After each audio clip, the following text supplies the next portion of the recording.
Hello everyone, welcome to SSP platform. मेरा नाम है अभिषेक, आपके केमिस्ट्री का टीचर, आपका मेंटोर, आपका फ्रेंड। आज स्टार्ट करने वाले हैं एक बहुत ही इंपॉर्टेंट यूनिट जिसका नाम है इलेक्ट्रोकेमिस्ट्री। 9 मार्क्स की ये यूनिट रहती है बच्चों। इसका वेटेज काफी अच्छा रहता है और सीबीएसई बोर्ड में डेफिनेटली इससे क्वेश्चन आएगा ही आएगा और न्यूमेरिकल इससे आता है। एक बार इसको अच्छे से पढ़ लीजिए, बार बार पढ़ने की जरूरत नहीं पड़ती है। इसको step by step, lecture wise lecture upon electrochemistry को खत्म करेंगे। आज पहला लेक्चर लेके आया हूं। आज के लेक्चर में इलेक्ट्रोकेमिकल सेल अपन कंप्लीट पढ़ेंगे। बेसिक से लेके जितने भी क्वेश्चन एग्जाम में पूछे जाते हैं सब मैं आज के लेक्चर में कवर करने वाला हूं। तो आज की यूनिट स्टार्ट करने से पहले बच्चों कुछ एक इंफॉर्मेशन है जो मैं आप सब बच्चों को देना चाहता हूं। इंफॉर्मेशन ये है कि अगर आपने क्लास 24 ऐप इंस्टॉल नहीं की है तो do install the class 24 app, क्योंकि इसमें प्रहार 2024 करके एक नीट का कोर्स लॉन्च किया है जिसपे आपको फिजिक्स प्लस केमिस्ट्री दोनों पढ़ाया जाएगा और कोर्स की फीस रहने वाली है 8,000 रुपीज। अगर कोर्स रिलेटेड कोई भी इंक्वायरी आपको करनी है तो ये एक फोन नंबर दे रखा है, आप उस पर कॉल करके आप अपने डाउट्स को क्लियर कर सकते हैं। एक इंफॉर्मेशन और है कि अगर आप फाउंडेशन अपना स्ट्रॉन्ग करना चाहते हैं, 11th के कुछ टॉपिक्स आपके वीक है और आपको लगता है कि सर हमें पढ़ाइए, तो आपके लिए एक चैनल है सीबीएसई क्लस्टर, जहां पर मैं बिल्कुल फाउंडेशन बैच लेके आने वाला हूं 5 जून मंडे से, जो कि अपन बिल्कुल बेसिक से क्लास 11th की केमिस्ट्री को इसमें पढ़ेंगे। तो इफ यू आर इंटरेस्टेड तो आप इस चैनल को सब्सक्राइब कर सकते हैं। ठीक है बच्चों, तो स्टार्ट करते हैं आज का अपना टॉपिक जिसका नाम है इलेक्ट्रोकेमिस्ट्री। ठीक है, इलेक्ट्रोकेमिस्ट्री दो वर्ड से मिलकर बना है, इलेक्ट्रो और chemistry. Electro is related to electricity and chemistry is related to chemical reactions. So in this chapter we are going to study the relation between electricity and chemical reaction, how these both terms are related to each other. अगर मैं किसी chemical energy को convert कर रहा हूं electrical energy में, या तो मैं इस चैप्टर में ये करूंगा या मैं करूंगा इलेक्ट्रिकल एनर्जी को कन्वर्ट करूंगा केमिकल एनर्जी में। अब ये दो तरीके के एनर्जी कन्वर्जन के अपन इस पूरे टॉपिक में, पूरी यूनिट में अपन बात करने वाले हैं। तो पहला जो कन्वर्जन है that is chemical energy to electrical energy, it is an spontaneous conversion या spontaneous reaction है। spontaneous बोले तो without any external force intervention, कोई भी external force या driven force की जरूरत नहीं है, ये conversion जो है अपने आप खुद ब खुद हो जाता है। फॉर एग्जाम्पल अगर अपन रिमोट कंट्रोल यूज करते हैं तो उसमें जो ड्राई अपन सेल्स यूज करते हैं वो क्या करता है, केमिकल एनर्जी को इलेक्ट्रिकल एनर्जी में कन्वर्ट करता है। तो this is an spontaneous process. दूसरी तरफ अगर अपन बात करें electrical energy to chemical energy की कन्वर्जन, ये जो कन्वर्जन होता है ये स्पॉन्टेनियस नहीं होता है। क्यों? क्योंकि इसमें आपको external force that is energy देनी पड़ रही है। तो this is a non spontaneous process. इसका एक सबसे अच्छा एग्जांपल क्या है, इलेक्ट्रोलिसिस ऑफ वाटर। जब भी अपन वाटर का इलेक्ट्रोलिसिस करेंगे या इलेक्ट्रोलिटिक सेल में आपको पढ़ाऊंगा उसमें अपन इसको अच्छे से पढ़ेंगे। आज का अपना टॉपिक रहने वाला है क्या, इलेक्ट्रोकेमिकल सेल, जिसको अपन गैल्वेनिक सेल या वोल्टिक सेल के नाम से भी जाने जाते हैं। दो तरीके के सेल होते हैं इस पूरे यूनिट में जिसके बारे में अपन बात करेंगे, एक इलेक्ट्रोकेमिकल सेल और एक गैल्वेनिक सेल। उससे पहले मैं आपको बता दूं कि ये चैप्टर अपन पढ़ते क्यों है, क्या एप्लीकेशन है इस चैप्टर की, तो ये तो आप जानते ही है, ड्राई सेल्स, अभी मैंने आपको एग्जांपल बताया। दूसरा एक बहुत ही फैबुलस एप्लीकेशन है गोल्ड प्लेटिंग या plating of different metals, Chrome plated, आप देखते हो क्रोम प्लेटेड डोर हैंडल्स की बात करते हैं। मतलब किसी मेटल सरफेस पे किसी और मेटल सरफेस की जब अपन प्लेटिंग करते हैं या कोटिंग करते हैं उसे अपन क्या बोलते हैं, इलेक्ट्रोप्लेटिंग। तो electroplating is an application of electrochemistry. तो और इसको डिटेल में पढ़ेंगे जैसे जैसे समय आएगा। अभी अपन स्टार्ट करने वाले हैं सेल्स के बारे में। दो तरीके के सेल्स पूरे यूनिट में अपन पढ़ेंगे, एक होता है इलेक्ट्रोकेमिकल सेल और एक होता है इलेक्ट्रोलिटिक सेल। इलेक्ट्रोकेमिकल सेल जो कि इस यूनिट में अपना रहेगा, आज जो मैं इसको पढ़ाने वाला हूं कंप्लीट आपको, ये क्या करता है, केमिकल एनर्जी को कन्वर्ट करता है इलेक्ट्रिकल एनर्जी में। इसको आप गैल्वेनिक सेल या वोल्टिक सेल के नाम से भी जानते हैं। दूसरा इलेक्ट्रोलिटिक सेल, कौन से सेल होते हैं जो कि इलेक्ट्रिकल एनर्जी को कन्वर्ट करते हैं केमिकल एनर्जी में। ठीक है बच्चों, अब सेल्स के बारे में जानने से पहले दो एक बहुत ही इंपॉर्टेंट टर्म्स है जिसको मैं आपको समझाना चाहता हूं। आई नो हो सकता है बहुत बच्चों को ये टर्म्स पहले से ही पता हो, बट मैं ये मान के चलता हूं कि आप पहली बार इन चीजें पढ़ रहे हैं तो काफी चीजें जो है आपके लिए नहीं है। पहला वर्ड ऑक्सीडेशन। ऑक्सीडेशन अपन क्लास जूनियर क्लास में पढ़ चुके हैं। What is oxidation, gain of oxygen, मतलब ऑक्सीजन का एडिशन को ऑक्सीडेशन कहते हैं। And in terms of electron, electron transfer के टर्म्स में अगर मैं ऑक्सीडेशन को डिफाइन करूं तो what is oxidation, oxidation is basically loss of electron. क्या होता है ऑक्सीडेशन, लॉस ऑफ इलेक्ट्रॉन होता है। एक एग्जांपल देता हूं, जैसे जिंक है, zinc has the tendency to lose electron. तो जिंक क्या करता है, Zn+2+2 इलेक्ट्रॉन लूज कर देता है। तो ये दो इलेक्ट्रॉन क्या बता रहा है, लॉस ऑफ इलेक्ट्रॉन बता रहा है बच्चों। क्या बता रहा है, लॉस ऑफ इलेक्ट्रॉन बता रहा है। ये लॉस ऑफ इलेक्ट्रॉन ही क्या होता है, ऑक्सीडेशन होता है। तो मैं क्या कहूंगा, जिंक का क्या हुआ, ऑक्सीडेशन हुआ। ऑन दी अदर एंड अगर मैं लूं Sn+2 तो Sn+2 will get convert into Sn+4 plus 2 electron. ये भी क्या हुआ, इलेक्ट्रॉन का लूज हुआ या लॉस हुआ। तो लॉस ऑफ इलेक्ट्रॉन को क्या कहते हैं अपन, ऑक्सीडेशन कहते हैं। ऑन दी अदर हैंड अगर मैं एक और टर्म जो आप पढ़ेंगे इस यूनिट में जिसका नाम है रिडक्शन, तो what is reduction? Reduction is just opposite of oxidation. क्या होता है ऑक्सीडेशन में? ऑक्सीजन का गेन। रिडक्शन में क्या होता है? हाइड्रोजन का gain. In terms of electron transfer अगर मैं रिडक्शन को डिफाइन करूं तो reduction is what, gain of electron. Oxidation में क्या था, लॉस ऑफ इलेक्ट्रॉन हुआ था, तो रिडक्शन में क्या होगा बच्चों, गेन ऑफ इलेक्ट्रॉन होगा। एग्जांपल, कॉपर +2 है, कॉपर ने क्या किया, +2 ने 2 इलेक्ट्रॉन खाए और कॉपर बना लिया। तो बेसिकली इस रिएक्शन में क्या हो रहा है बच्चों, गेन हो रहा है। क्या हो रहा है, गेन हो रहा है। किसका, इलेक्ट्रॉन का। तो क्या बोलेंगे, कॉपर +2 क्या हो गया, रिड्यूस हो गया कॉपर के अंदर। ऑन दी अदर हैंड एक और एग्जांपल है, जैसे ये क्लोरीन गैस है Cl2, ये भी क्या करेगा, 2 इलेक्ट्रॉन खाकर 2Cl- आयन में कन्वर्ट हो जाएगा। इस केस में भी क्या हुआ, गेन ऑफ इलेक्ट्रॉन हुआ या नहीं हुआ। तो ये क्या हो गया मेरा, this is again an example of reduction. तो रिडक्शन आज के बाद अपन क्या बोलेंगे, गेन ऑफ इलेक्ट्रॉन, और ऑक्सीडेशन को क्या बोलेंगे, लॉस ऑफ इलेक्ट्रॉन। क्लियर है बच्चों, बिल्कुल। तो आइए आज अपना टॉपिक स्टार्ट करते हैं, बहुत ही सुपर इंपॉर्टेंट टॉपिक जिसका नाम है इलेक्ट्रोकेमिकल सेल। अभी मैंने बताया what is electrochemical cell, a cell या device that convert chemical energy to electrical energy is known as electrochemical cell. आपके कोर्स में बहुत एक इंपॉर्टेंट सेल है जिसका नाम है डेनियल सेल, जिसको अपन जिंक कॉपर सेल भी कहते हैं। अपन उससे स्टार्ट करते हैं, इलेक्ट्रोकेमिकल सेल की वर्किंग समझेंगे स्टेप बाय स्टेप। हर एक चीज को बहुत ध्यान से सुनिएगा, नोट करना चाहे तो नोट कर लीजिएगा, नहीं तो इसका पीडीएफ तो टेलीग्राम चैनल पे मैं दे ही दूंगा। स्टार्ट करते हैं इलेक्ट्रोकेमिकल सेल का पहला पार्ट, जिसे बोलते हैं अपन डेनियल सेल या जिंक कॉपर सेल। इसके अंदर अपन क्या लेते हैं, 2 कंपार्टमेंट लेते हैं, 2 डिविजन्स लिए। एक में मैंने क्या लिया, एक बीकर के अंदर 1 मोलर ZnSO4 सॉल्यूशन लिया, ठीक है, मोलैरिटी 1m है और जिंक सल्फेट का सॉल्यूशन है, और उसके अंदर मैंने क्या है, जिंक की रॉड को डिप कर दिया। ऑन दी अदर हैंड मैंने क्या लिया, कॉपर सल्फेट का सॉल्यूशन लिया, ये भी क्या लेना है, 1 मोलर लेना है, और इसके अंदर कॉपर की रॉड डिप कर दी। मतलब जो सॉल्यूशन है उसी तरीके की रॉड मैंने डिप कर दी। क्लियर है?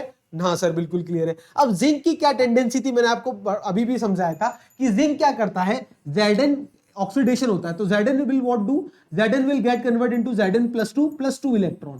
भाई ये क्या हुआ, जिंक जो सॉलिड है वो क्या हुआ, Zn+2 एक्वस में कन्वर्ट हो गया और 2 इलेक्ट्रॉन लूज कर दिए। तो जिंक की रॉड जो कि एक सॉलिड रॉड है, इसने क्या किया, अपने पास से इलेक्ट्रॉन लूज करना स्टार्ट किया बच्चों, और इलेक्ट्रॉन लूज करके खुद पे क्या है, फ्री इलेक्ट्रॉन डेवलप कर दिए, बिल्कुल इस तरीके से।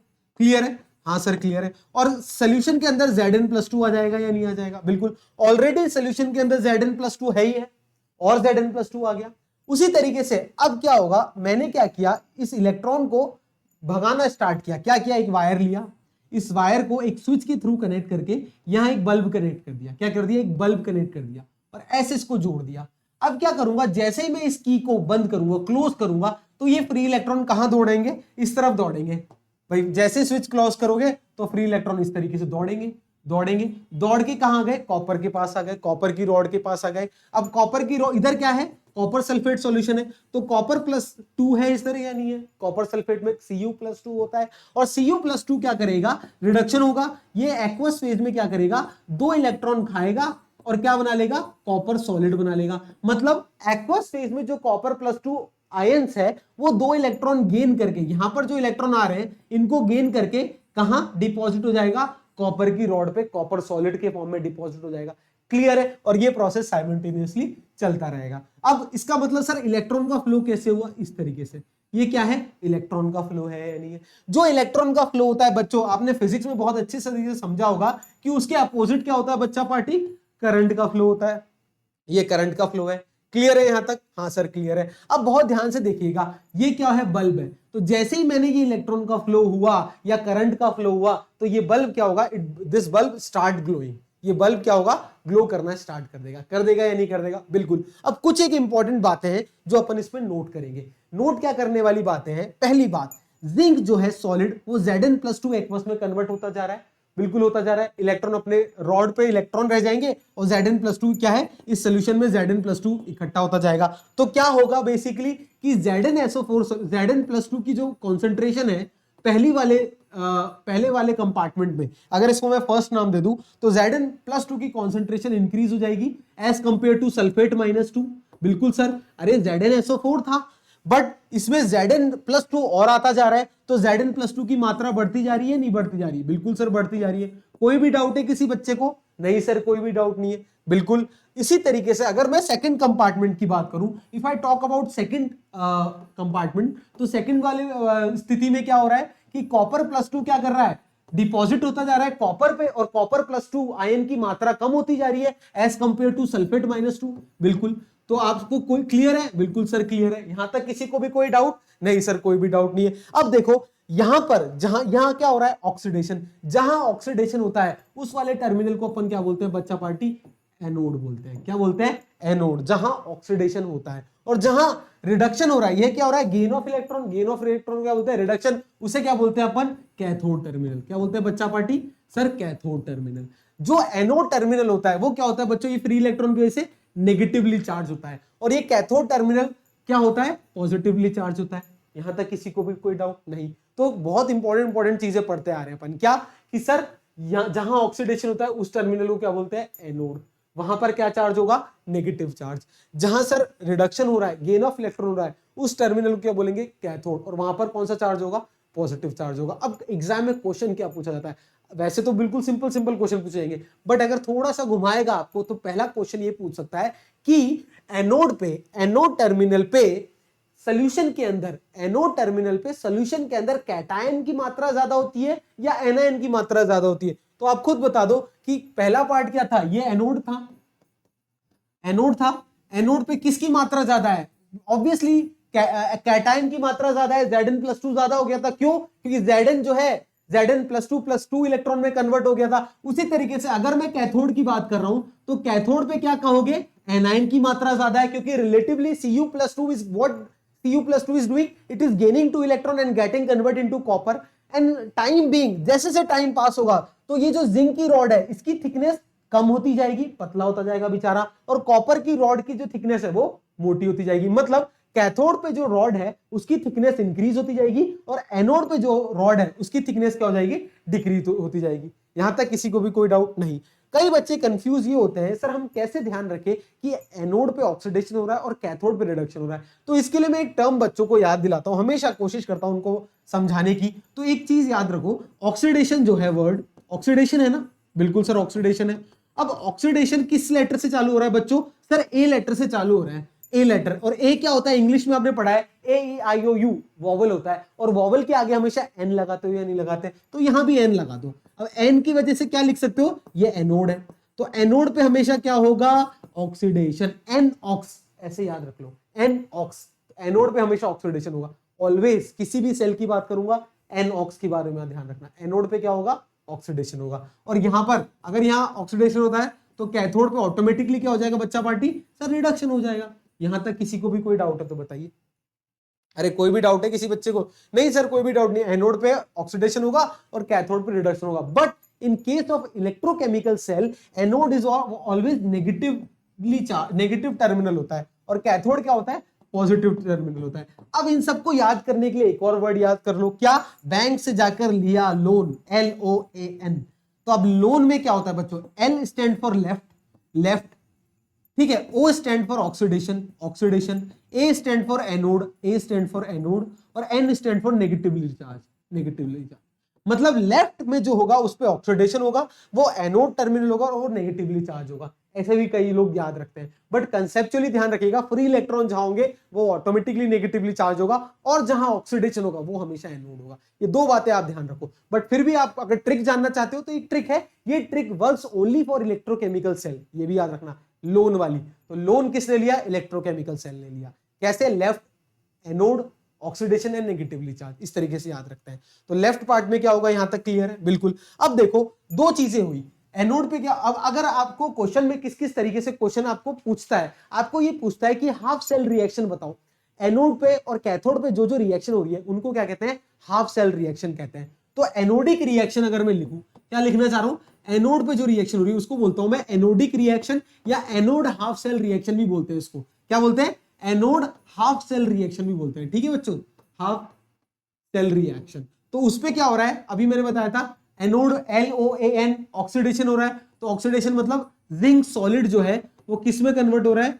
Zn+2 एक्वस, जहां भी +2 दिखे एक्वस लगा देना, +2 फ्री इलेक्ट्रॉन्स। बिल्कुल सर क्लियर है। हाँ सर क्लियर है। और कैथोड हाफ सेल या कैथोडिक रिएक्शन में पूछूं आपसे तो क्या लिख सकते हैं सर, कैथोडिक रिएक्शन बोले या कैथोड हाफ सेल रिएक्शन बोले, तो वहां पर क्या हो रहा है, जो कॉपर +2 एक्वस में था उसने क्या किया सर, 2 इलेक्ट्रॉन को गेन किया क्योंकि वहां रिडक्शन होना है और कॉपर सॉलिड में कन्वर्ट हो गया। हो गया या नहीं हो गया? बिल्कुल। अब मैथमेटिक्स तो आती है ना अपन सबको, तो दोनों रिएक्शन को ऐड करना सिखाता हूं मैं आपको।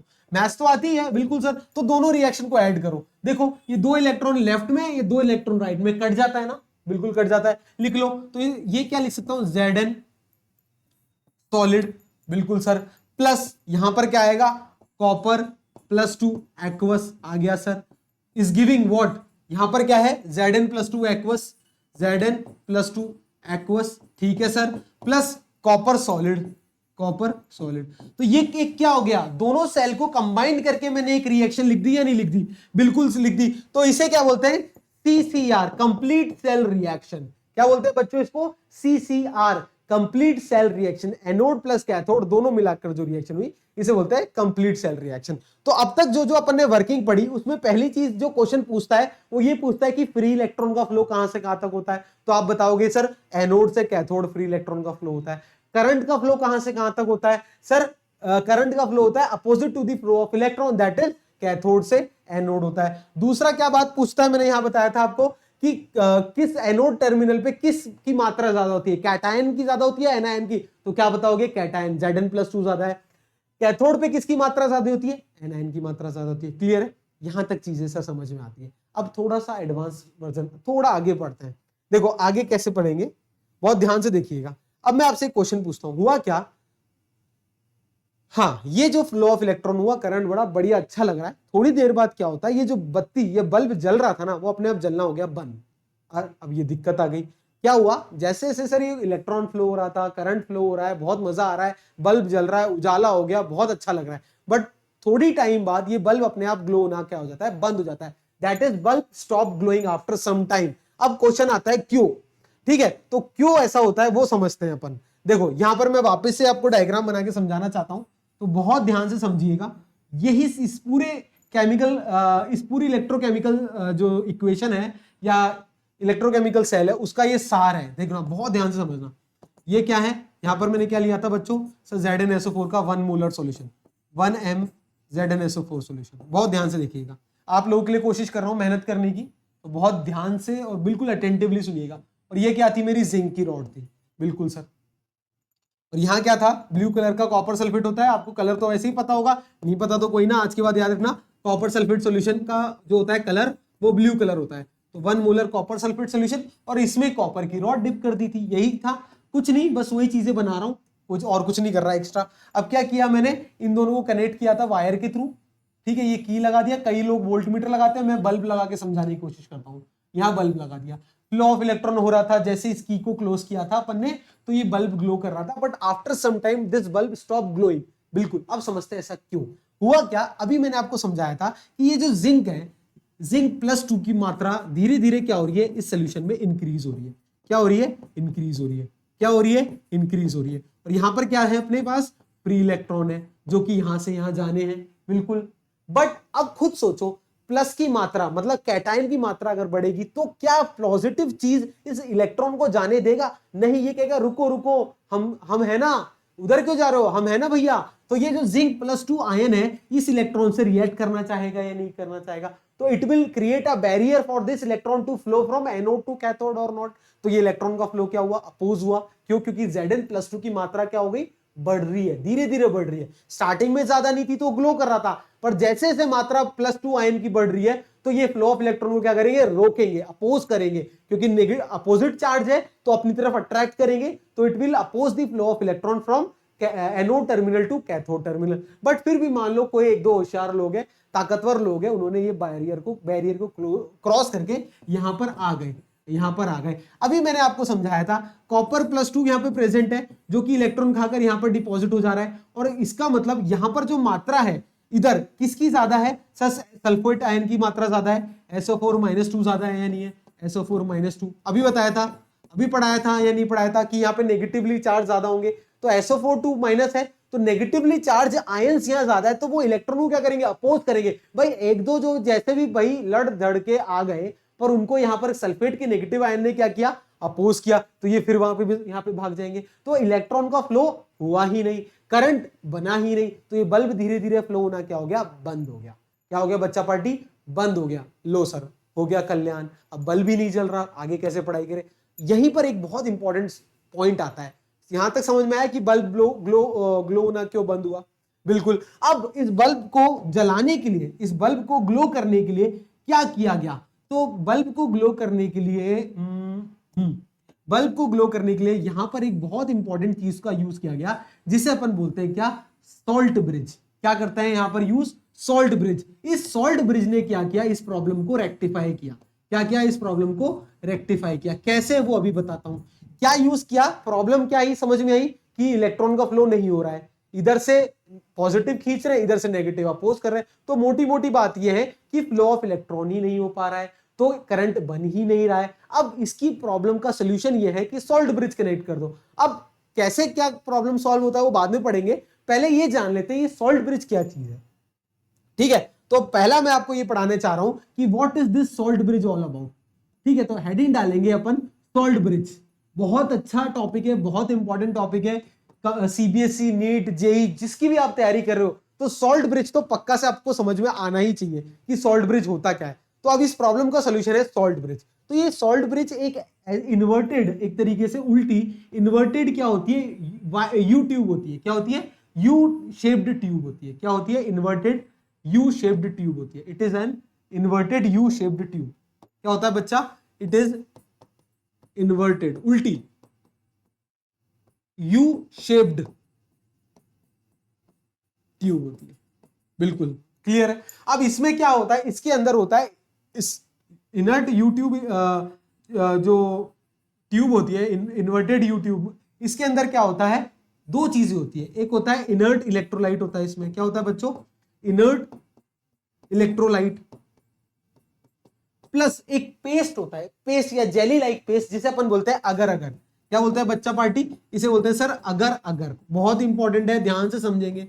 दो चीजें होती है, inverted you tube, inverted U shaped tube होता है सॉल्ट ब्रिज। इसके अंदर क्या होता है, इनर्ट इलेक्ट्रोलाइट होते हैं, और क्या होता है, अगर अगर एक पेस्ट होता है, एक जेल होता है। क्या होता है, एक जेल होता है, एक पेस्ट होता है। अब ये इनर्ट इलेक्ट्रोलाइट क्या चीज है, इनर्ट मतलब क्या होता है, जो रिएक्ट ना करे। तो inert electrolyte are those electrolyte which do not take part in main cell reaction। क्या होते हैं, ऐसे electrolyte which do not take part in main cell reaction। जो मेन सेल की रिएक्शन है, मेन सेल की जो रिएक्शन है उसमें जो पार्टिसिपेट ना करे, ऐसे इलेक्ट्रोलाइट अपन लेते हैं। इसके एग्जाम्पल कौन कौन से हैं, एग्जाम्पल नोट कर लो। जैसे सर KCl हो गया, एक KNO3 हो गया, एक इस तरीके से, ठीक है, KCl, KNO3, ठीक है, NH4NO3 एटसेट्रा, अमोनियम नाइट्रेट, इस तरीके से ऐसे इनर्ट इलेक्ट्रोलाइट को इसमें यूज किया जाता है, जो कि मेन सेल रिएक्शन में पार्टिसिपेट ना करे। यहां पर एक इंपॉर्टेंट नोट करके बात लिखाना चाहता हूं कि ये जो इलेक्ट्रोलाइट दिख रहा है ना आपको, क्या, KCl, ये जो दिख रहा है ना KCl, KCl को अपन यूज नहीं करते किस केस के अंदर, अगर मेरे पास जो मेन सेल के अंदर रॉड है अगर सिल्वर की है, तो कभी भी अपन KCl को यूज नहीं करते, क्योंकि अगर मैं सिल्वर की रॉड है या सिल्वर पार्टिसिपेट कर रहा है मेन सेल रिएक्शन के अंदर, और KCl अगर मैंने सॉल्ट ब्रिज में ले लिया, तो ये क्या कराएगा, प्रेसिपिटेट बना लेगा, मतलब इंटरफेयर करेगा मेन सेल रिएक्शन में, जो कि नहीं करवाना है अपन को। तो सॉल्ट ब्रिज के अंदर कैसे इलेक्ट्रोलाइट यूज करने हैं, ऐसे इलेक्ट्रोलाइट सर जो कि मेन सेल रिएक्शन में पार्टिसिपेट ना करें। क्लियर है, बिल्कुल क्लियर है। तो KCl के केस में, KCl किस किस केस में यूज नहीं करना है, एक तो अगर आपके पास सिल्वर है, मरकरी है, थेलियम है, इन केसेस में आप KCl को यूज नहीं कर सकते। ठीक है, एक लेड है, PB, ये चार ऐसे केसेस है जिसके केस में आपको KCl को इलेक्ट्रोलाइट की तरह या इनर्ट इलेक्ट्रोलाइट KCl अपन यूज नहीं कर सकते। क्लियर है। तो मैंने पहले बताया आपको सॉल्ट ब्रिज क्या होता है, एक इन्वर्टेड यू शेप्ड की ट्यूब होती है जो कि दोनों को कनेक्ट करती है, दोनों सेल्स को, एनोडिक को और कैथोडिक पार्ट को कनेक्ट करती है। इसके अंदर होता क्या क्या है, इनर्ट इलेक्ट्रोलाइट होता है और एक जेल होता है या पेस्ट होता है जिसे अपन बोलते हैं अगर अगर। अभी हर चीज के बारे में बताऊंगा, ध्यान रखना। ये इनर्ट इलेक्ट्रोलाइट का मतलब क्या होता है, ऐसे इलेक्ट्रोलाइट जो कि मेन सेल रिएक्शन में पार्टिसिपेट ना करे। क्या क्या एग्जांपल है, KCl, KNO3, NH4NO3। बट ध्यान रखना KCl किस केस में यूज नहीं करना है, जब आपके पास सिल्वर, मरकरी, थेलियम या लेड इनकी रॉड्स हो, क्योंकि इस केस में वो पार्टिसिपेट कर जाएगा, फिर इनर्ट नहीं रहेगा, तो सॉल्ट ब्रिज का फंक्शन डिस्टर्ब हो जाएगा। क्लियर है? कोई भी डाउट है? कोई भी डाउट है? नहीं सर कोई भी डाउट नहीं है। अब बहुत ध्यान से समझना हुआ क्या, अभी यहां समझाने के लिए बना रहा हूं। यहां पर मेरा क्या था, देखना, ये जिंक की रॉड थी, ये जिंक की रॉड थी, और यहां क्या था, Zn+2 था। क्या था, बहुत सारा Zn+2 था। और यहां क्या था, कॉपर की रॉड थी, और बहुत, और सल्फेट माइनस आयन था, SO4 माइनस आयन। बस जो ज्यादा है वही बना के दिखा रहा हूं, ये कॉपर की रॉड है। ठीक है, अभी मैंने क्या यूज किया, मैंने यूज किया था सॉल्ट ब्रिज। इस तरीके से देखना, बहुत ध्यान से देखना, अभी यही समझ में आ जाएगा। ये सॉल्ट ब्रिज अपन ने यूज किया था। अब अगर मान लो इस सॉल्ट ब्रिज में मैं यूज कर रहा हूं KCl, क्या यूज कर रहा हूं, KCl, बहुत ध्यान से देखना। तो यहां पर क्या है, KCl में क्या होता है सर, एक तो K+ होता है और एक Cl- होता है। तो जो इलेक्ट्रोलाइट है, जो कि नॉन इनर्ट इलेक्ट्रोलाइट है, जो सॉल्ट ब्रिज के अंदर है, वो उसका काम क्या है, वो उसका जो नेगेटिव पार्ट है वो क्या करता है, इसकी तरफ भागता है, एनोड की तरफ। क्यों? क्योंकि एनोड वाले टर्मिनल पे पॉजिटिव आयन ज्यादा है, तो उसको न्यूट्रल करने के लिए।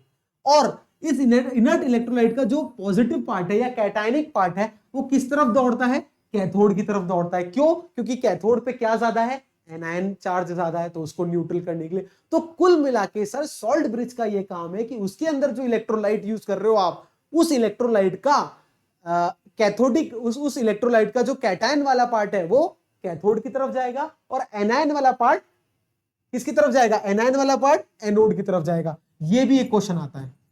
तो एनोड की तरफ कौन जाता है, Cl- या बोले तो एनायन, और कैथोड की तरफ कौन सा जाएगा, कैथोड की तरफ कौन सा जाएगा सर, K+ यानी कैटायन। क्लियर है? सॉल्ट ब्रिज में कौन कहां मूव करेगा, क्यों मूव करेगा, ऑब्वियसली सर यहां Zn+2 ज्यादा है, तो उसको न्यूट्रलाइज करने के लिए क्लोरीन आएगा, Cl आएगा, भाई Cl आएगा, अब उसको न्यूट्रलाइज कर रहा है वो। अगर न्यूट्रलाइज कर रहा है तो वो फ्री इलेक्ट्रॉन का मूवमेंट स्टार्ट हो जाएगा, वापस ये नहीं हो जाएगा। अगर फ्री इलेक्ट्रॉन का मूवमेंट चालू हो जाएगा तो बल्ब ग्लो कर जाएगा सर। उसी तरीके से K+ इधर आ रहा है, तो K+ किसको न्यूट्रलाइज कर रहा है, SO4 2- को। तो SO4 2- कम होगा, तो जो फ्री इलेक्ट्रॉन आ रहे हैं उनको अपोज कोई नहीं करेगा, तो वो इजीली आएंगे, तो Copper+2 इजीली कॉपर में कन्वर्ट होगा, और रिएक्शन क्या हो जाएगी, कंप्लीट हो जाएगी। तो क्लियर है, सॉल्ट ब्रिज ने क्या किया, सॉल्ट ब्रिज का जो इनर्ट इलेक्ट्रोलाइट है उसका काम सर समझ में आ गया। बट अभी तक मुझे अगर अगर का काम समझ में नहीं आया। बहुत अच्छा, अगर अगर का क्या काम है, एक एक चीज का काम है बच्चों। अब देखो ये क्या हुआ, ये एनायन मूव किया, ये कैटायन मूव किया, तो ये आयन क्या है, मूव कर रहे हैं। तो आयन की मोबिलिटी, इस एनायन की मोबिलिटी और इस कैटायन की मोबिलिटी भी क्या होनी चाहिए, सेम होनी चाहिए। भाई सेम रफ्तार से मूव करेंगे तभी तो इक्वल अमाउंट ऑफ न्यूट्रलाइजेशन होगा, तभी तो फ्री इलेक्ट्रॉन प्रॉपर्ली मूव करेंगे। बिल्कुल सर। तो अगर अगर क्या करता है, एक ऐसा पेस्ट है जो कि इन एनायन और कैटायन की जो आयनिक मोबिलिटी है उसको बराबर करता है। तो इस केस के अंदर मैं एक और चीज नोट करवाना चाहता हूं कि ये जो अगर अगर यूज किया आपने यहां पर, ये जो अगर अगर यूज किया, ये क्या कर रहा है, आयनिक मोबिलिटी ऑफ कैटायन और एनायन को क्या कर रहा है, बराबर कर रहा है। तो कौन सी आयनिक मोबिलिटी, जो जो इनर्ट इलेक्ट्रोलाइट इधर है, मैं उसकी आयनिक मोबिलिटी की बात कर रहा हूं। तो आयनिक मोबिलिटी ऑफ एनायन बराबर क्या होता है, कैटायन। तो सॉल्ट ब्रिज में एक और चीज ध्यान में रखना कि ionic mobility of cationic part and anionic part is always equal.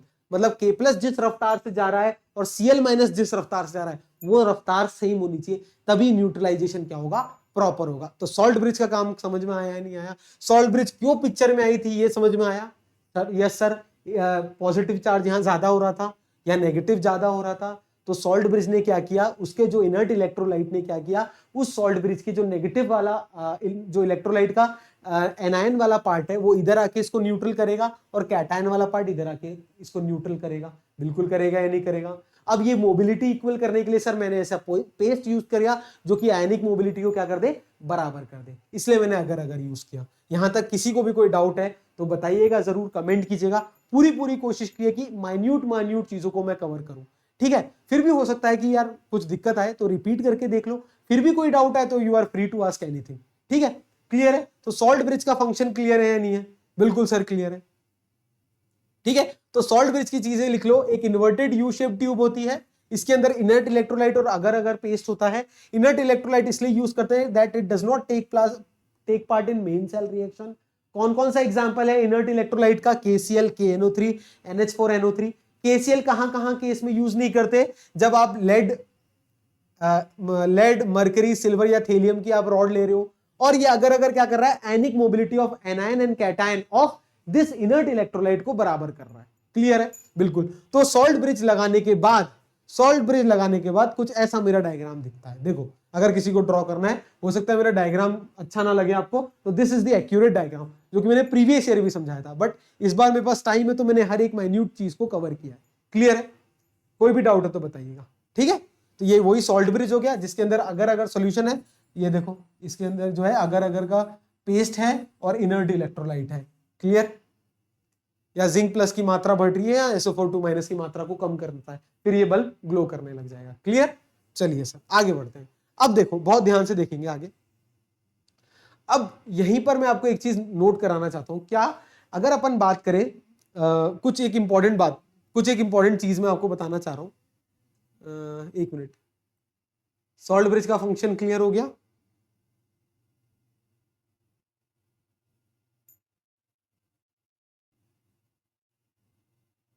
चलिए सर क्लियर। तो ये 3 फंक्शन है जो कि सॉल्ट ब्रिज के अपन को याद रखना है। पहला, it is prevention of the diffusion और mixing of two electrolyte solution while maintaining the electrical neutrality या flow of constant electron. Electron के फ्लो को कांस्टेंट रखने के काम आता है, पहला।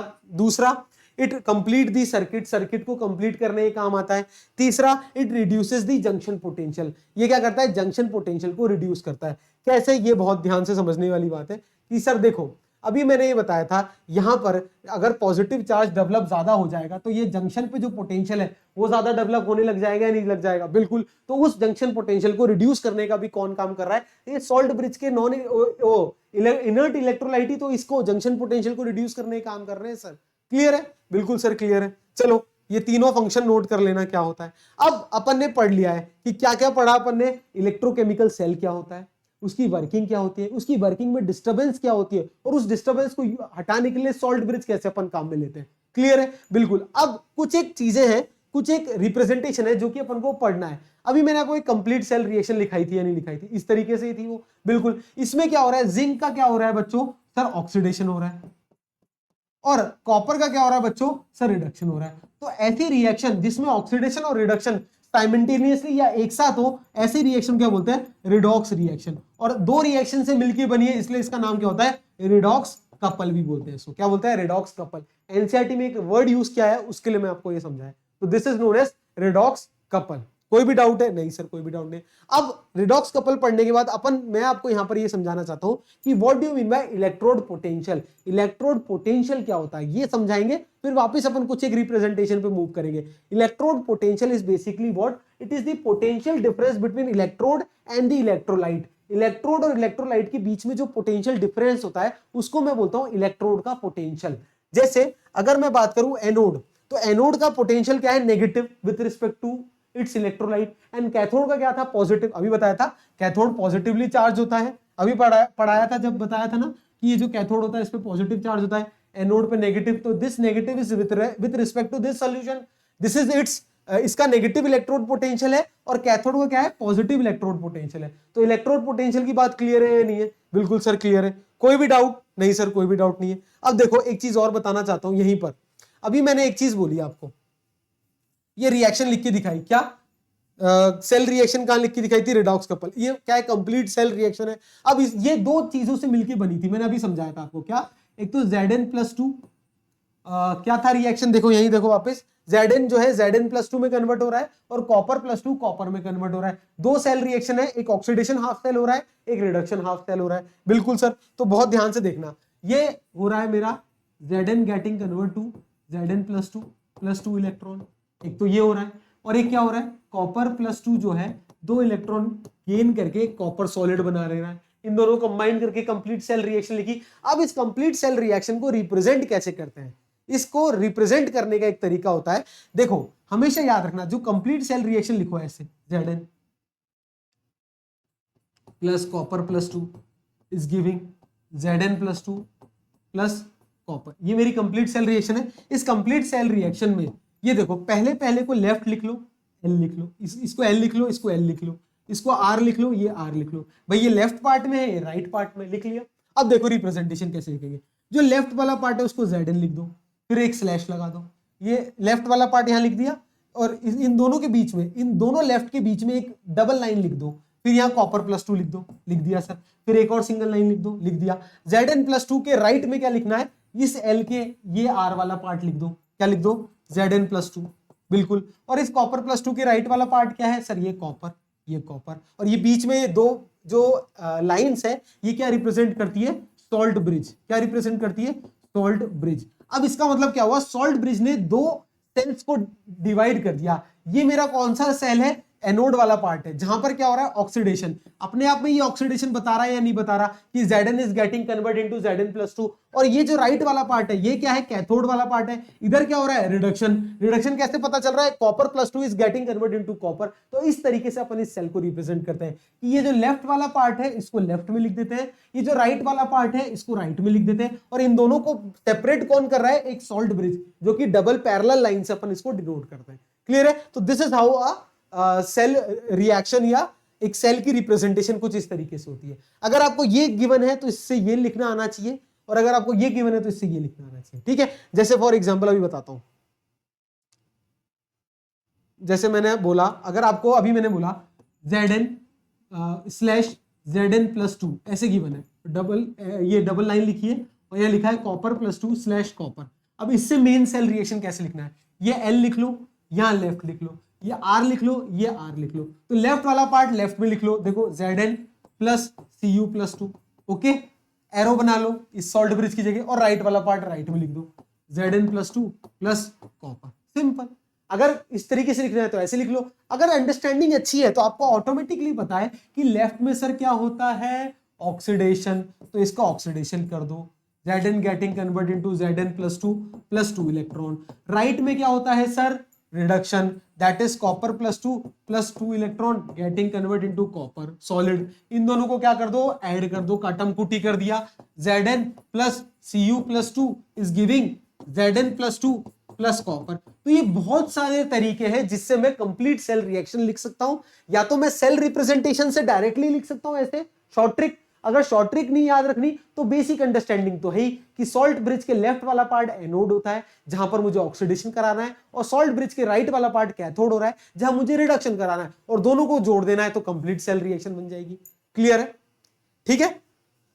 चलो अब यहां तक रिप्रेजेंटेशन हो गया। इलेक्ट्रोड पोटेंशियल क्या होता है, क्लियर है, बिल्कुल। अब नेक्स्ट बात करते हैं स्टैंडर्ड इलेक्ट्रोड पोटेंशियल। अब ये जो रॉड और उसके इलेक्ट्रोलाइट के बीच का जो पोटेंशियल डिफरेंस होता है, इसे इलेक्ट्रोड पोटेंशियल कहते हैं।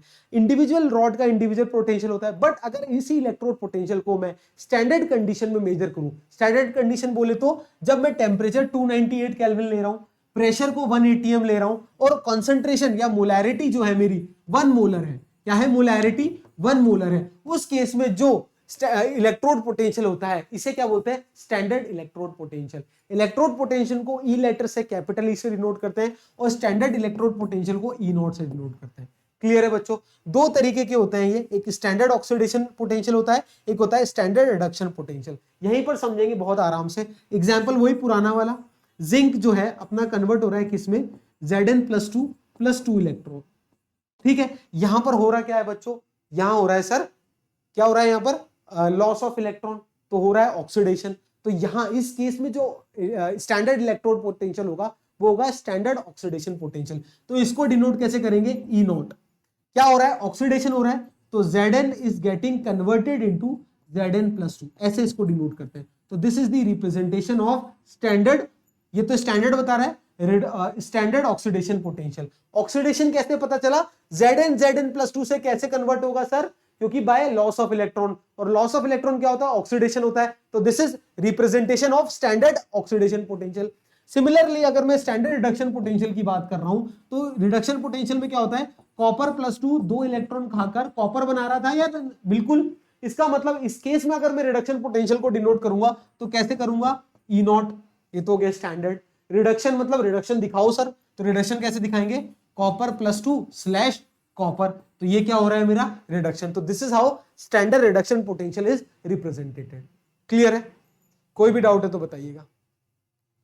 हर एक टर्म को समझेंगे तभी आगे वाली चीजें समझ में आएगी। वर्किंग समझ ली, इलेक्ट्रोड पोटेंशियल क्या होता है वो समझ लिया, स्टैंडर्ड इलेक्ट्रोड पोटेंशियल क्या होता है ये समझ लिया। धीरे धीरे मूव करते हैं, ठीक है?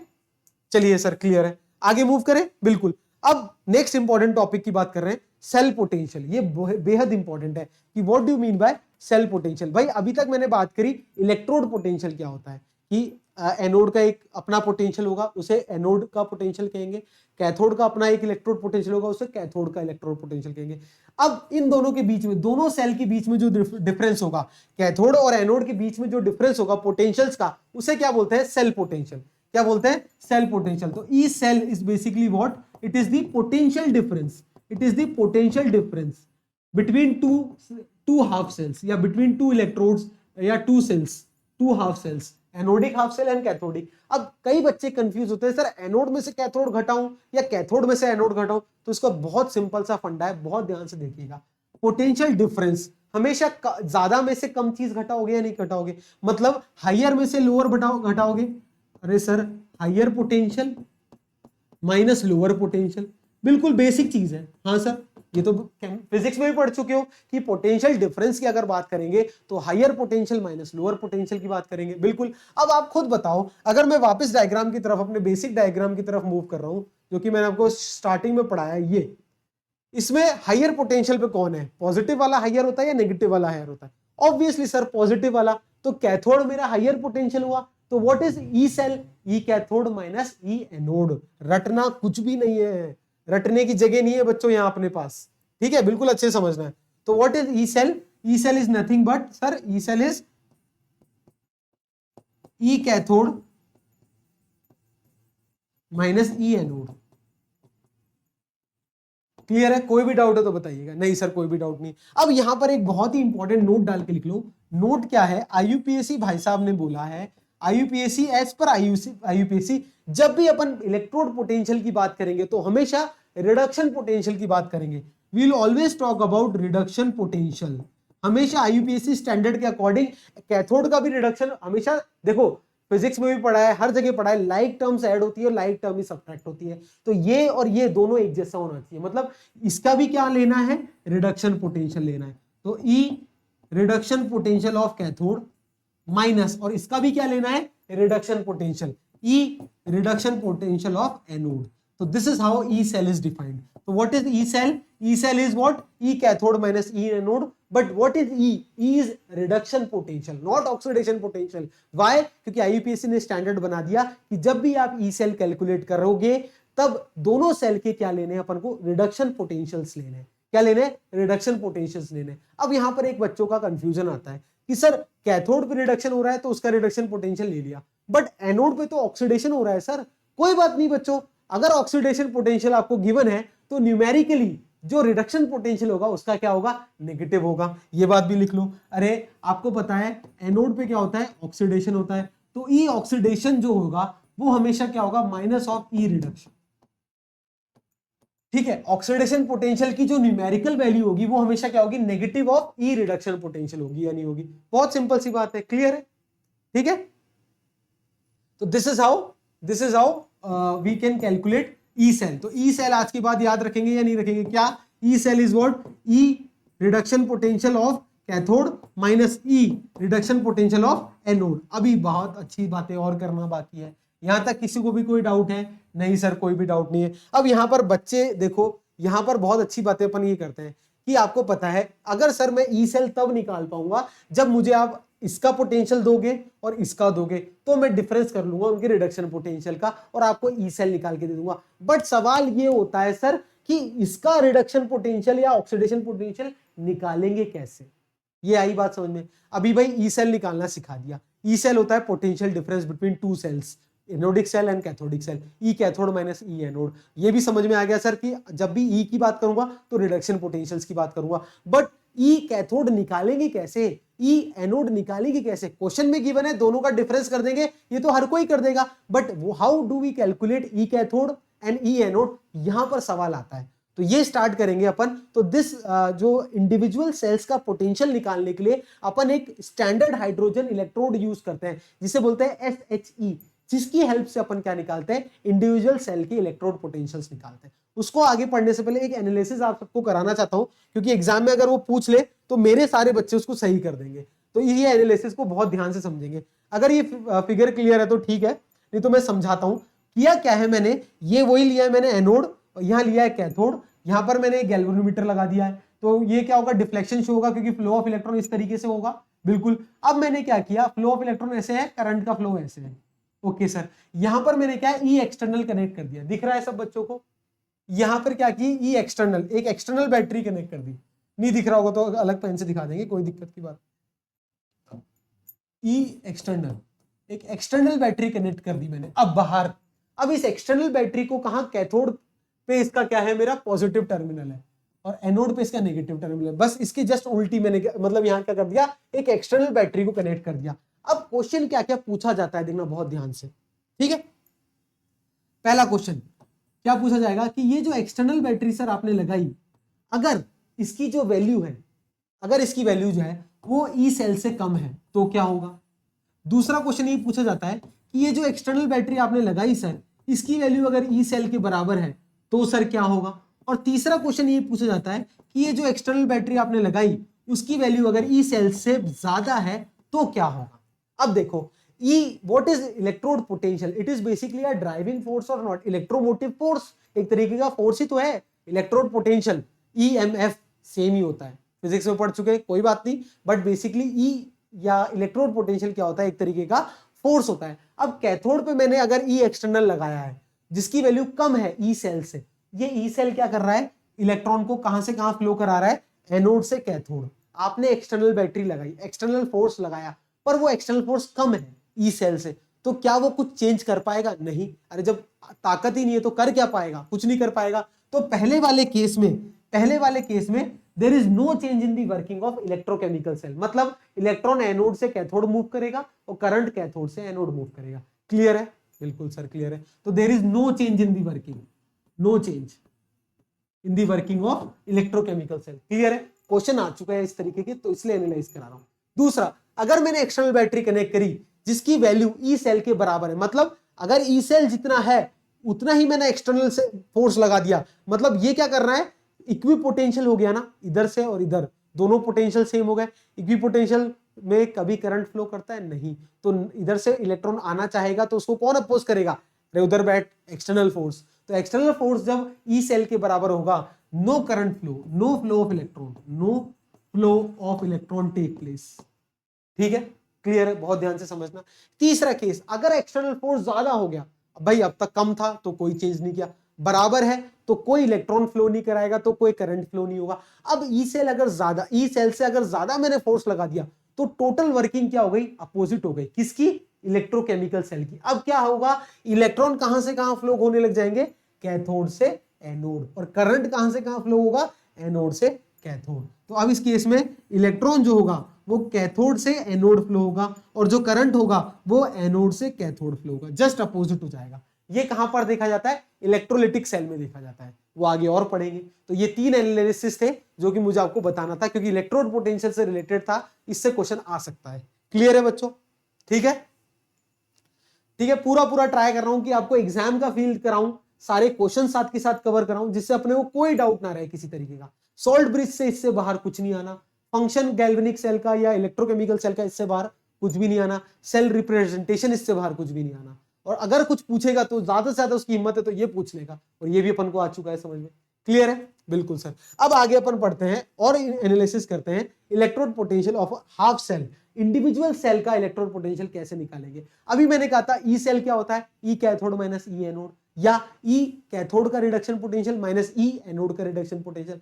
अब मुझे क्या करना है, ई कैथोड निकालना है, ई एनोड निकालना है इंडिविजुअल। तो वो किसकी हेल्प से निकालेंगे, वो निकालेंगे अपन स्टैंडर्ड हाइड्रोजन इलेक्ट्रोड की हेल्प से। तो ये क्या होता है, एक स्टैंडर्ड कंडीशन में हाइड्रोजन के इलेक्ट्रोड को यूज करके एक सेल बनाया गया जिसे बोलते हैं SHE, शी, जिसकी हेल्प से अपन क्या करेंगे, इंडिविजुअल हाफ सेल्स के इलेक्ट्रोड पोटेंशियल निकालेंगे। तो आइए इसको मैं ड्रॉ करके समझाता हूं। सबसे पहले तो बहुत ध्यान से इसका डायग्राम बनाएंगे, ठीक है। तो पेशेंस के साथ डायग्राम देखेंगे इसका। देखो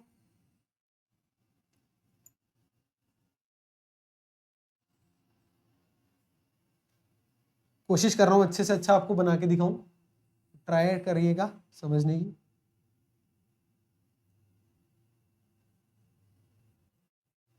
ठीक है, चलिए ये एक कंटेनर है, इसके अंदर मैंने क्या किया, 1 मोलर क्या ले लिया, एसिड ले लिया, 1 मोलर HCl ले लिया मान लो।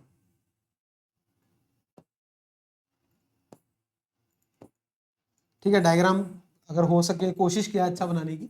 ये क्या है, इसमें क्या है 1 मोलर HCl, या कई बुक्स में 1H+ भी लिखा होता है, तो कोई घबराने वाली बात नहीं है। इसके अंदर क्या किया मैंने, एक इन्वर्टेड ट्यूब रखी इस तरीके से, देखना इस तरीके से।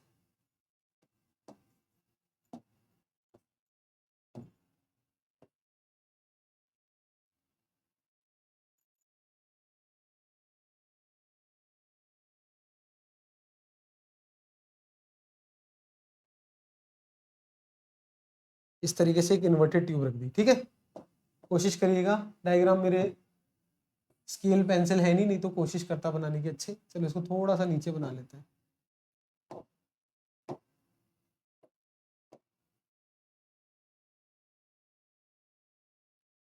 हाँ ठीक है,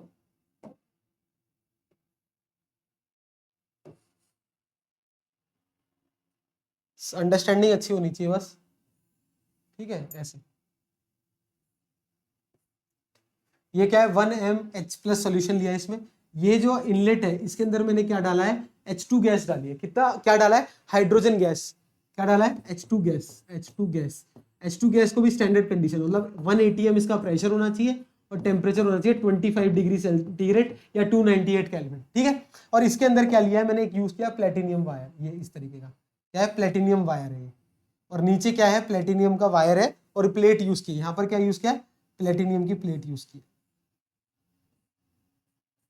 ये प्लेटिनियम वायर है, ये क्या है, प्लेटिनियम का वायर।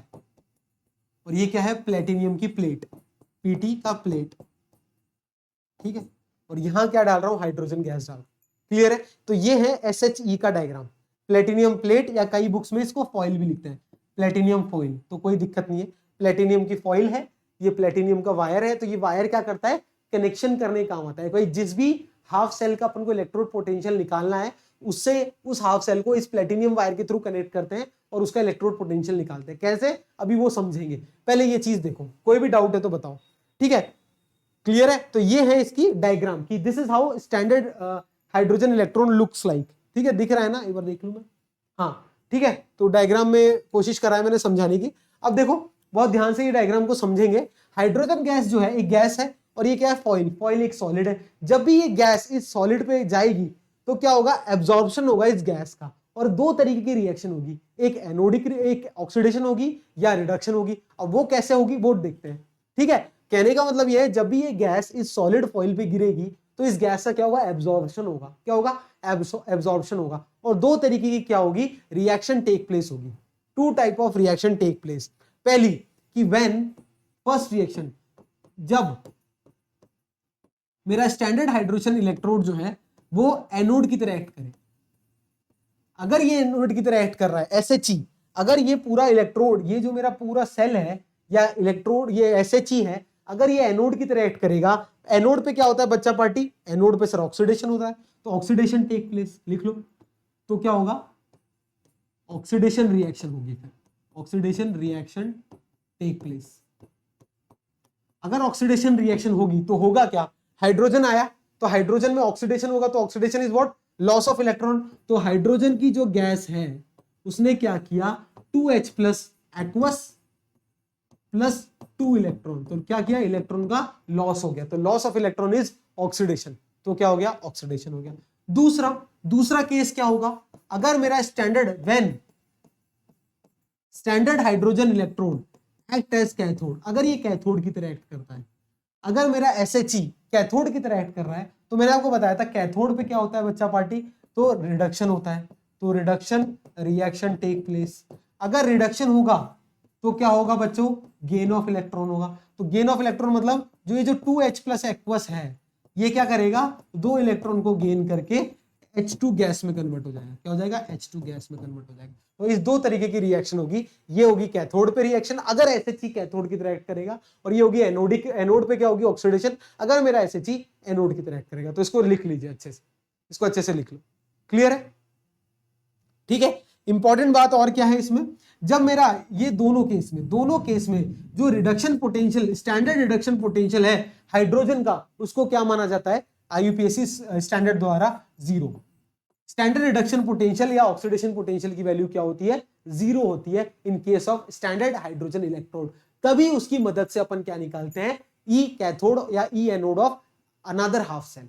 ठीक है, अनदर हाफ सेल जब इससे कनेक्ट करेंगे तो कैसे निकालेंगे वो समझाऊंगा, इसको नोट डाउन कर लो। क्लियर है? बहुत इंपॉर्टेंट है, इसको नोट डाउन कर लो।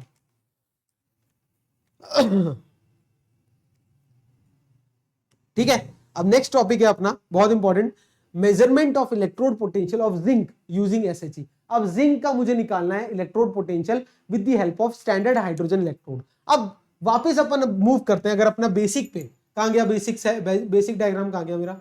ये रहा। अरे कहां गया? ये रहा। यहां पर जिंक कहां था? लेफ्ट में, और राइट में क्या था? कॉपर। अब इस कॉपर को हटा दो और यहां पर SHE कनेक्ट कर दो, तो एक सेल बन जाएगा। इस सेल की हेल्प से अपन निकालेंगे क्या? इसका तो मुझे पता है रिडक्शन पोटेंशियल भी जीरो है अगर SHE है, ऑक्सीडेशन पोटेंशियल भी जीरो है। इसकी हेल्प से मैं क्या निकालना चाह रहा हूं? जिंक वाली रॉड का इलेक्ट्रोड पोटेंशियल निकालना चाह रहा हूं। जिंक वाली रॉड का क्या निकालना चाह रहा हूं? Electrode potential. तो आइए निकालते हैं। कहां है? समझ में आ गया कैसे कर रहे हैं? तो measurement of electrode potential by using zinc, मतलब ऑफ जिंक यूजिंग SHE। तो जिंक तो मेरा क्या था? एनोड था। ये रहा zinc.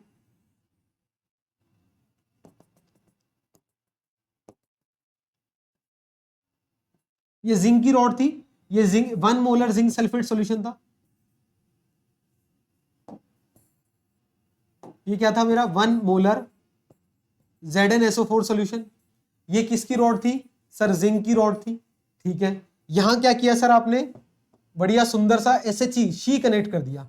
What is she? Standard hydrogen electrode. बिल्कुल, तो आओ इसको बना लेते हैं। यहां पर क्या लेना है? 1 molar H plus aqueous solution, और यहां एक इन्वर्टेड ट्यूब लगाई थी इस तरीके की, याद हो तो? अभी अभी बनाया था सर, कैसे याद नहीं होगा? तो यहां पर हाइड्रोजन इनलेट था, H2 गैस, इसका 1 ATM पे थी, और एक क्या कनेक्ट करना है? एक अलग कलर का PT रॉड, प्लेटिनियम की रॉड, और प्लेटिनियम की फॉइल कनेक्ट कर दो इधर। ठीक है, ये PT वायर है। क्या है? प्लेटिनियम का वायर। बहुत ध्यान से देखना। अब इन दोनों को क्या कर दिया मैंने? कनेक्ट कर दिया ऐसे करके, या वोल्ट मीटर लगा दिया। इन दोनों को क्या कर दिया? कनेक्ट। और इस की को क्या कर दिया? क्लोज कर दिया। क्या कर दिया? क्लोज कर दिया। तो ये क्या हो गया? मेरा सर्किट डायग्राम हो गया। इसकी हेल्प से अपन क्या निकालेंगे? अपन निकालेंगे किसका? जिंक वाली रॉड का इलेक्ट्रोड पोटेंशियल। कैसे? अब बहुत ध्यान से देखना। अब देखो जिंक पे क्या हो रहा है? जिंक एनोड है, जिंक पे, जिंक वाली रॉड पे जिंक सॉलिड जो होगा वो किस में कन्वर्ट हो जाएगा? Zn+2 aqueous plus 2 electron. बिल्कुल सर। भाई फ्री इलेक्ट्रॉन आ गए या नहीं आ गए? यहां पर ये फ्री इलेक्ट्रॉन जो होंगे, ये फ्री इलेक्ट्रॉन कहां मूव करेंगे? इसमें मूव करेंगे, इधर प्लेटिनियम वायर की तरफ मूव करेंगे। और ये जो कैथोड है, ये क्या है? एनोड है। ये क्या है मेरा? कैथोड है।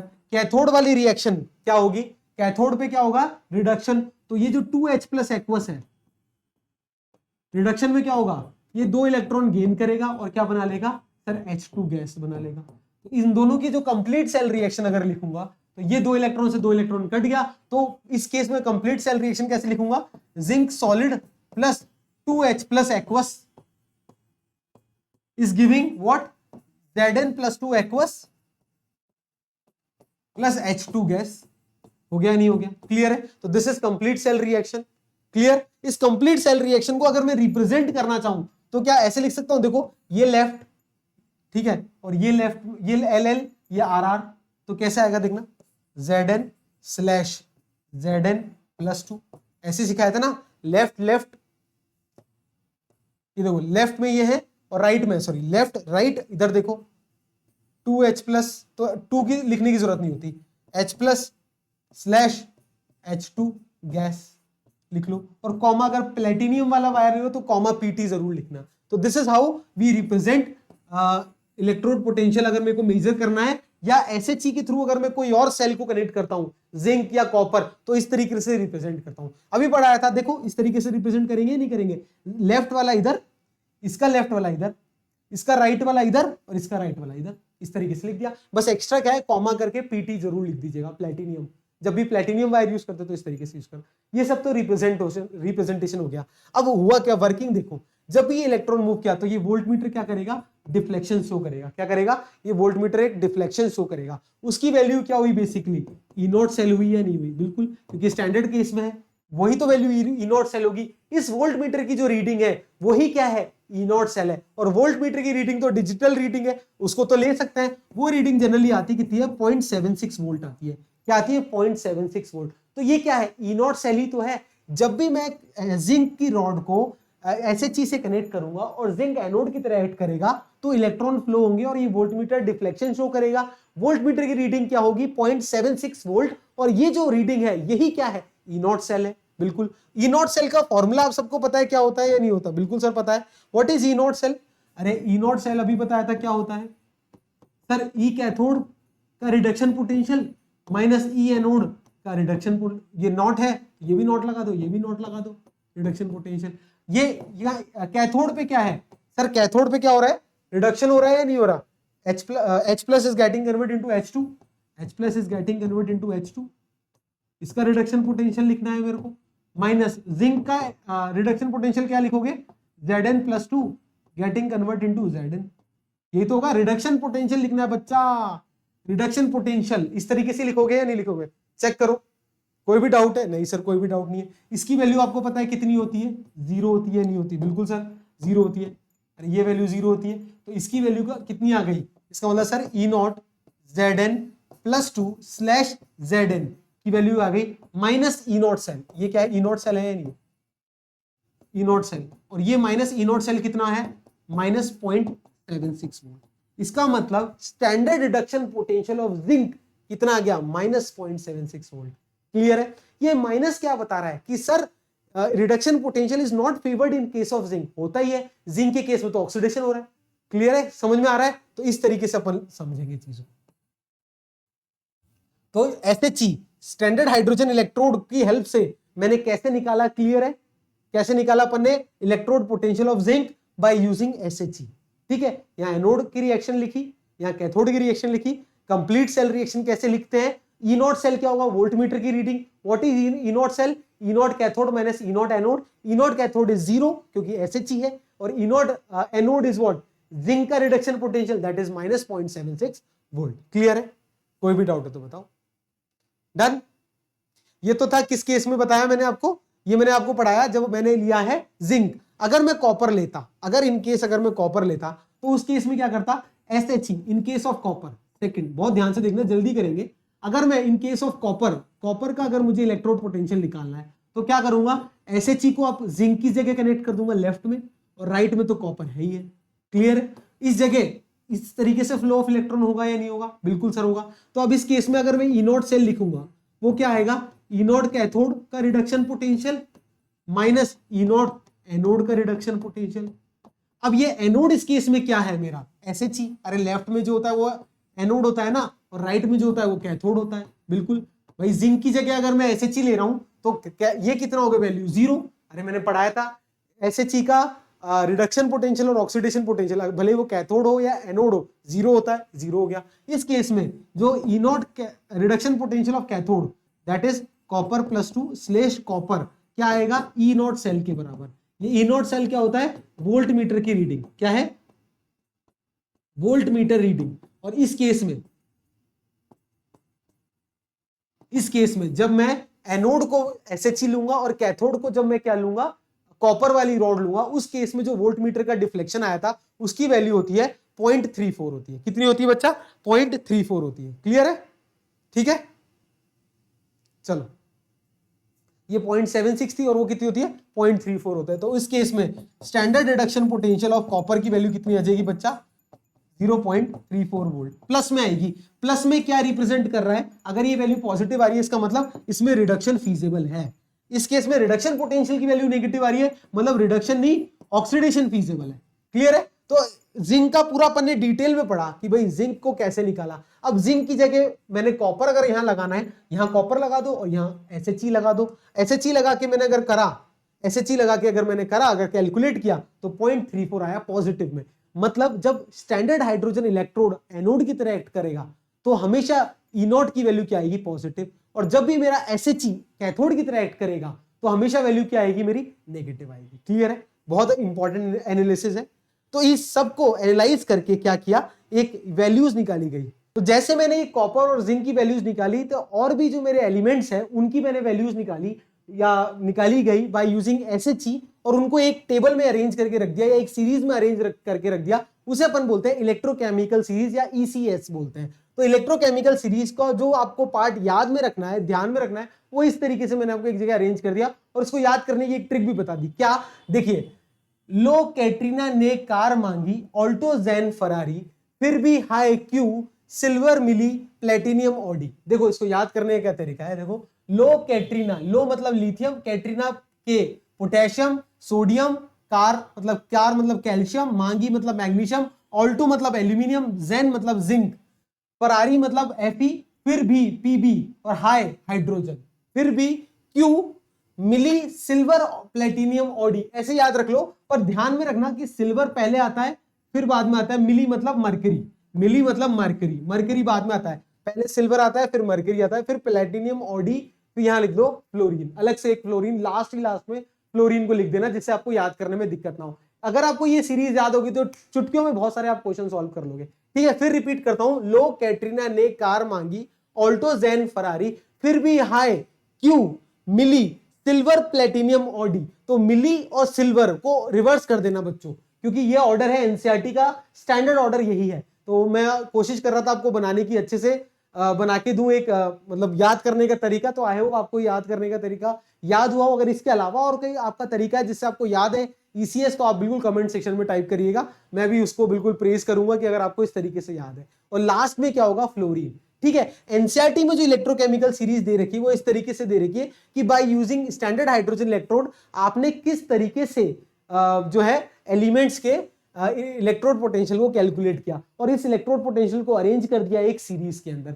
आप चाहो तो ये ध्यान में रहे तो वेरी गुड है, नहीं तो मेरी ये वाली जो सीरीज है उसका मैं एनालिसिस आप सबको एक एक करके लिखवा देता हूं। जो एनालिसिस बहुत इंपॉर्टेंट है, एनालिसिस डिट्टो वही है जो एनसीईआरटी में गिवन है, तो नो नीड टू वरी। अब अगर अपन को ये सीरीज याद है तो इस सीरीज का एनालिसिस देखो वन बाय वन, ये सीरीज के इंपॉर्टेंट पॉइंट्स क्या क्या है।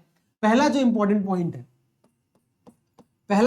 पॉइंट है इलेक्ट्रोकेमिकल सीरीज का, वो ये कहता है कि जो भी एलिमेंट हाइड्रोजन से ऊपर है, जो भी एलिमेंट हाइड्रोजन से ऊपर है, मतलब lithium, potassium, sodium, calcium, magnesium, aluminium, zinc, iron, lead, ये क्या है, हाइड्रोजन से ऊपर है। जितने भी एलिमेंट हाइड्रोजन से ऊपर है उनकी जो रिडक्शन पोटेंशियल की वैल्यू है वो हमेशा क्या होगी, नेगेटिव।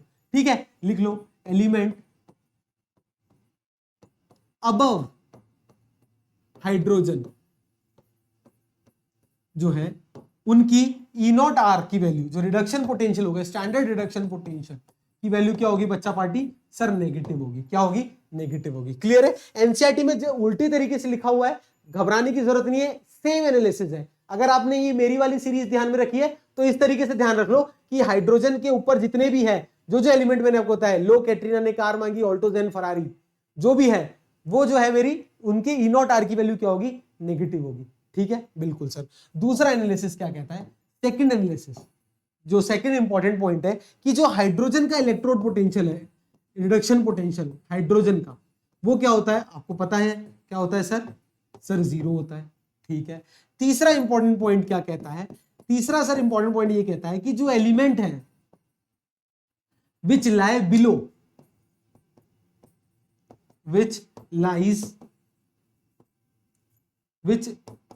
लाइज बिलो हाइड्रोजन, जो हाइड्रोजन के नीचे है मेरी वाली सीरीज में जो मैंने बताया है, ठीक है, उस केस में जो E0 रिडक्शन पोटेंशियल है उनके, वो क्या होंगे बच्चा पार्टी, सर पॉजिटिव होंगे। क्या होंगे, पॉजिटिव होंगे। तो अगर मैं वो रिएक्शन देखूं तो इसमें सबसे ज्यादा नेगेटिव वैल्यू किसकी है, लिथियम की, और सबसे ज्यादा पॉजिटिव वैल्यू किसकी है, फ्लोरीन की। भाई लिथियम की सबसे ज्यादा नेगेटिव वैल्यू है और फ्लोरीन की सबसे ज्यादा पॉजिटिव वैल्यू है। आइए आपको एनसीईआरटी वाले से कंपेयर करा देता हूं। एनसीईआरटी वाले में अगर अपन फ्लोरीन देखेंगे उसकी वैल्यू कितनी है, +2.87 है बच्चों। अगर दिख नहीं रहा हो तो बता देता हूं, आप एनसीईआरटी में जाइएगा, +2.87 मतलब पॉजिटिव में सबसे ज्यादा वैल्यू है। यही मैं कह रहा था, एनसीईआरटी से डिट्टो है। और लिथियम की नेगेटिव में सबसे ज्यादा नेगेटिव वैल्यू है, -3.05। यही मैं कह रहा हूं। तो आप ये याद करो या मेरी वाली सीरीज याद करो, डिट्टो सेम है, एनालिसिस एग्जैक्टली सेम है, बस इसको उल्टा लिख दिया है, इसको उल्टा लिख दिया है। मैं चाहता हूं इस तरीके से याद रखो क्योंकि याद करना आसान है। ठीक है, हाइड्रोजन का इलेक्ट्रॉन रिडक्शन पोटेंशियल क्या है, 0। इसके ऊपर वाले सारे क्या है, नेगेटिव। इसके नीचे वाले क्या है, सारे पॉजिटिव है। क्लियर है। टॉप टू बॉटम जैसे अपन मूव करेंगे, जैसे जैसे अपन टॉप टू बॉटम मेरी सीरीज में मूव करेंगे, इंपॉर्टेंट पॉइंट लिख लेना, 4th point, in my series when we move from top to bottom, जैसे से टॉप टू बॉटम आप मूव करोगे तो जो रिडक्शन पोटेंशियल है उसकी वैल्यू क्या होगी, इंक्रीज होगी। इनॉट रिडक्शन पोटेंशियल क्या है, इंक्रीजेस। अभी बताया कि फ्लोरीन की सबसे ज्यादा पॉजिटिव वैल्यू होगी और लिथियम की सबसे ज्यादा नेगेटिव वैल्यू होगी। क्लियर है, क्लियर, ठीक है। अब ये तो थे important points regarding electrochemical series. अब क्वेश्चन किस किस तरीके से आते हैं वो मैं बता देता हूं। तो इंपॉर्टेंट एनालिसिस लिख लो, क्या लिख लो, एनालिसिस लिख लो या एप्लीकेशन लिख लो, application of electrochemical series. Application part is very important, application of electrochemical series. तो पहला एप्लीकेशन क्या है, देखो मैंने अभी बताया था, इनॉट आर जो रिडक्शन पोटेंशियल की वैल्यू है वो टॉप टू बॉटम जाने पे, टॉप टू बॉटम जाने पे क्या होती है सर, इंक्रीज होती है। क्या होती है, इंक्रीज होती है। अगर ये वैल्यू इंक्रीज होगी तो जो रिडक्शन पावर होगी, जो रिड्यूसिंग पावर होगी वो क्या होगी, डिक्रीज होगी। क्या होगी, डिक्रीज होगी। तो रिड्यूसिंग पावर क्या होगा, रिड्यूसिंग पावर डिक्रीजेस। ठीक है, तो जो मेटल अबव होंगे, जो मेटल ऊपर होंगे उन वो क्या होंगे, उनकी रिड्यूसिंग पावर ज्यादा होगी और जो नीचे होंगे उनकी रिड्यूसिंग पावर कम होगी। तो इसको समझते हैं कैसे, देखो। तो सेकंड एप्लीकेशन क्या है, पहला एप्लीकेशन क्लियर है कि जैसे टॉप टू बॉटम जाएंगे तो रिडक्शन पोटेंशियल की वैल्यू क्या होगी, इंक्रीज होगी और रिड्यूसिंग पावर क्या होगी, डिक्रीज होगी। अब बहुत ध्यान से देखना, metal which lie above in the series, metal which lies above in electrochemical series, electrochemical series, जो इलेक्ट्रोकेमिकल सीरीज में ऊपर है, ठीक है, metal which lie above the electrochemical series can displace metal which lies below, जो नीचे होते हैं। ठीक है, एग्जाम्पल देखो, अब मैं आपसे पूछूं, अगर मैंने आपको बोल रखा है फॉर एग्जाम्पल, अगर ये इलेक्ट्रोकेमिकल आप सीरीज देखोगे और मैं पूछूं Zn प्लस CuSO4, अगर मैं आपसे बोलूं कि मैंने आपसे क्रिएशन पूछा Zn प्लस CuSO4, तो क्या जिंक कॉपर को रिप्लेस करेगा? तो फटाफट इलेक्ट्रोकेमिकल सीरीज देखो आप, ये देख ली सर, जिंक कहां पर है सर, ये रहा, कॉपर उससे नीचे है, बिल्कुल सर नीचे है, ये सीरियल नंबर है, देखो 1 2 3 4 5 6 7 8 9 10 11 12 13 14 15 और ये 16, ये सीरियल नंबर है। तो 7th पोजीशन पे जिंक है और 11th पे कॉपर है। कॉपर नीचे है, जिंक ऊपर है, तो जिंक कॉपर को रिप्लेस कर लेगा। तो yes, it can replace copper from, zinc can replace copper और क्या बना लेगा, ZnSO4 प्लस Cu। तो डिस्प्लेसमेंट हो गया या डिस्प्लेसमेंट हो गया या रिप्लेसमेंट बोल दो, वैसे केमिस्ट्री में डिस्प्लेसमेंट रिएक्शन बोलते हैं इसको। और ऑन दी अदर एंड अगर मैं बोलूं कॉपर प्लस ZnSO4 बोलूं, कॉपर प्लस ZnSO, उस केस में नहीं होगा। क्यों? क्योंकि कॉपर नीचे आता है, जिंक ऊपर आता है। क्लियर है, कोई भी डाउट है? नहीं। और अगर आपसे एक और एग्जांपल पूछूं कॉपर प्लस FeSO4, वो भी नहीं होगा। क्यों? क्योंकि कॉपर ऊपर आता है, कॉपर ऊपर Fe ऊपर आता है, कॉपर नीचे आता है। कहने का मतलब है कि इलेक्ट्रोकेमिकल सीरीज के अंदर जो मेटल अब ऊपर है वो नीचे वाले मेटल को डिस्प्लेस कर सकते हैं। ये एप्लीकेशन है। ठीक है, पहली एप्लीकेशन क्या बताई कि टॉप टू बॉटम जाने पे रिड्यूसिंग पावर क्या होती है, कम होती है। क्यों? क्योंकि रिडक्शन पोटेंशियल की वैल्यू इंक्रीज होती है। क्लियर है, कोई भी डाउट? नहीं सर, कोई भी डाउट नहीं है। और क्या एप्लीकेशन है? ये तो 2 एप्लीकेशन हो गई। तीसरी एप्लीकेशन अगर मैं नॉन मेटल का केस लूं तो नॉन मेटल में जस्ट अपोजिट होता है। भाई ये तो मैंने मेटल लिया, अगर मैं नॉन मेटल की बात करूं तो नॉन मेटल में क्या होता है, मेटल में क्या होता है, ऊपर वाले मेटल नीचे वाले को डिस्प्लेस कर लेते हैं। नॉन मेटल में क्या होता है, नीचे वाले ऊपर को डिस्प्लेस करते हैं। लिख लो, opposite to that of metal, ठीक है, अभी समझाता हूं। जैसे अगर मैं नॉन मेटल की इलेक्ट्रोकेमिकल सीरीज बनाऊं तो देखो याद करने का तरीका FCl Bri, इस तरीके से याद कर लो, FCl Bri, तो ये सीरीज है। तो टॉप टू बॉटम इसमें क्या होता है, मेटल के केस में ऊपर वाला नीचे वाले को डिस्प्लेस कर लेता है, नॉन मेटल में नीचे वाला ऊपर वाले को डिस्प्लेस कर लेगा। एग्जाम्पल, अगर मैं आपसे पूछूं क्या F2 + Ki इस केस में क्या फ्लोरीन आयोडीन को रिप्लेस कर लेगा? तो फ्लोरीन कहाँ है, नीचे है, और आयोडीन कहाँ है, ऊपर है। तो इस केस में नीचे वाला ऊपर को डिस्प्लेस कर लेता है। तो इस केस में क्या आएगा, Kf + I2। Yes, it will happen, it will happen.